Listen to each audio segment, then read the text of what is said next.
آمینہ رضی اللہ تعالی عنہا کا انتقال ہو گیا۔ حضرت عبد المطلب آپ سے بہت محبت کیا کرتے تھے، جب بھی کہیں پر جاتے تو اپنے ساتھ لے جاتے، کھانا کھاتے تو اپنے ساتھ کھلاتے۔ اس نے اپنی کتابیں کھولی، وہ ان علامات کو پڑھتا اور نبی پاک علیہ السلام کو بھی دیکھتا، تمام علامات دیکھیں، سب کی سب علامات نبی پاک علیہ السلام میں موجود تھیں۔ اسی طرح امانت اور دیانت داری کے ساتھ نبی پاک علیہ السلام رہتے، اور رہتے رہتے آپ کی عمر 25 سال کی جب ہوئی تو 25 سال کی عمر میں پورے مکہ میں آپ کا لقب صادق و امین کے نام سے مشہور ہو گیا۔ صادق و امین مطلب کہ سچے اور امانت دار، یہ لقب آپ کا مشہور ہو گیا۔ یہ جب آپ کی شہرت بڑھی تو یہ شہرت پہنچی حضرت خدیجہ الکبریٰ رضی اللہ تعالی عنہا کے پاس۔ حضرت خدیجہ کبریٰ کون تھی؟ حضرت خدیجہ کبریٰ یہ بنو اسد کے قبیلے سے تھی، بہت مالدار تھی۔ آپ 2 شوہروں سے پہلے نکاح کر چکی تھی اور اب جو ہے حضرت خدیجہ بیوہ تھیں۔ جب ان کے پاس آپ کی شہرت پہنچی تو حضرت خدیجہ الکبریٰ کو بھی ایسے شخص کی تلاش تھی کہ جو ان کا مال تجارت دوسرے ملکوں میں جا کر بیچے۔ اب نبی پاک علیہ السلام تو صادق و امین تھے، تو انہوں نے اپنے غلام میسرہ کو بھیجا اور کہا کہ نبی پاک علیہ السلام کے پاس جاؤ اور ان سے یہ کہو کہ وہ میرا مال تجارت کی غرض سے دوسرے کسی ملک میں جائیں اور وہاں پہ بیچیں، اور میں جو سیلری، جو میں معاوضہ کسی اور کو دیتی ہوں، میں وہ آپ کو اس کا ڈبل دگنا دوں گی۔ اس پر نبی پاک علیہ السلام نے اپنے چچا ابو طالب سے مشورہ کیا، مشورہ کرنے کے بعد انہوں نے بھی آپ کو اجازت دے دی۔ اب نبی پاک علیہ السلام آپ کا سامان تجارت لے کر نکلے تو حضرت خدیجہ نے میسرہ کو بھی آپ کے ساتھ بھیج دیا تاکہ آپ کی وہ خدمت کرتا رہے، کچھ حاجت پیش ہو تو وہ آپ کی وہ حاجتیں پوری کرتا رہے۔ میسرہ بھی آپ کے ساتھ، آپ جب ملک شام جا رہے تھے تو بیچ راستے میں بصرہ مقام پر ایک جگہ پر قیام فرمایا، وہاں پر ٹھہرے تو اس بصرہ کا ایک راہب تھا نستورہ۔ اس نے جب نبی پاک علیہ السلام کو دیکھا، وہ راہب میسرہ کو پہلے جانتا تھا، میسرہ کو ایک علیحدہ لے گیا اور اسے کہا کہ یہ جو بندہ بیٹھا ہوا ہے یہ کون ہے؟ اس میسرہ نے کہا کہ یہ قبیلہ قریش سے تعلق رکھتا ہے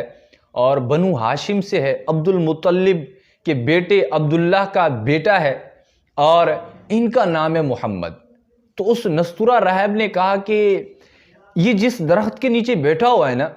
اس درخت کے نیچے سوائے انبیاء کرام کے اور کوئی نہیں بیٹھا۔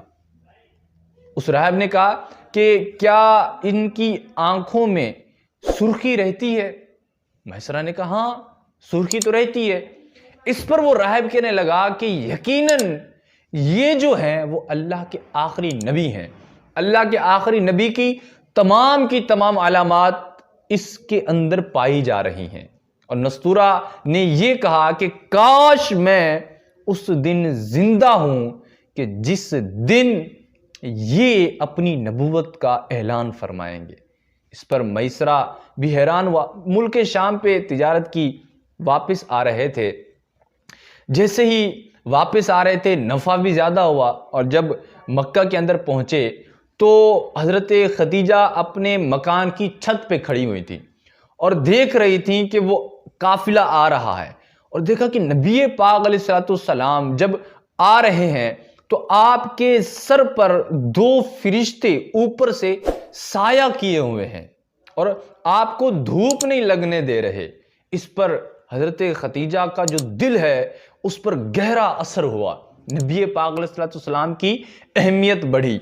اس پر کچھ دنوں کے بعد میسرہ سے اس بات کا تذکرہ کیا کہ میں نے یہ منظر دیکھا تھا۔ میسرہ نے کہا کہ آپ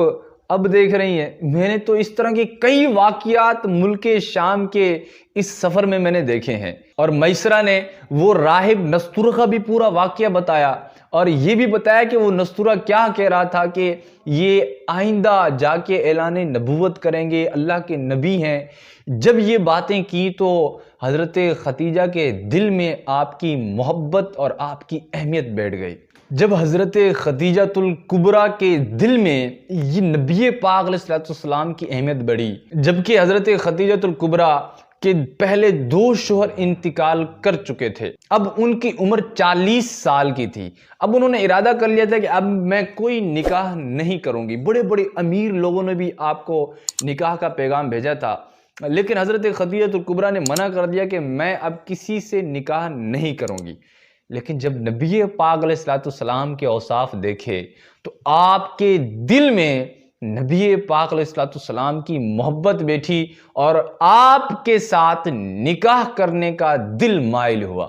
اس کے بعد حضرت خدیجہ الکبریٰ نے نبی پاک علیہ السلام کی جو پھوپھی تھیں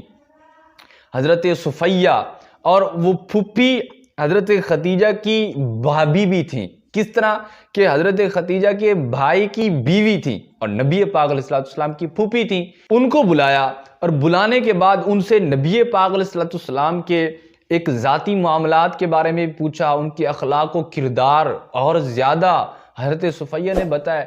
اس طرح آپ کے دل میں محبت بیٹھی، اور یہ جو شام کا سفر ہوا تھا کم بیش 3 مہینوں کے بعد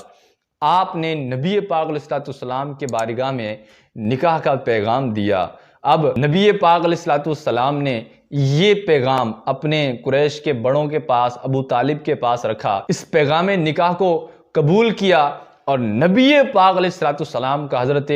خدیجہ الکبریٰ رضی اللہ تعالی عنہا سے نکاح ہوا، اور خطبہ ابو طالب نے پڑھا، اور 20 اونٹ حق مہر ابو طالب نے حضرت خدیجہ الکبریٰ کو دیے۔ حضرت خدیجہ الکبریٰ کم و بیش 25 سال تک نبی پاک علیہ السلام کے نکاح میں رہیں، اور نبی پاک علیہ السلام جب تک حضرت خدیجہ آپ کے نکاح میں تھیں کوئی دوسرا نکاح نہیں فرمایا۔ حضرت خدیجہ الکبریٰ سے آپ 3 شہزادے اور 4 بیٹیاں پیدا ہوئیں، اور حضرت خدیجہ آپ سے اتنی محبت کرتی تھیں کہ اپنا پورا مال، پوری ملکیت نبی پاک علیہ السلام کے قدموں میں نچھاور کر دی، اور وفات تک نبی پاک علیہ السلام کا ساتھ دیتی رہیں، اور آخر تک نبی پاک علیہ السلام کی حمایت اور نبی پاک علیہ السلام کی خدمت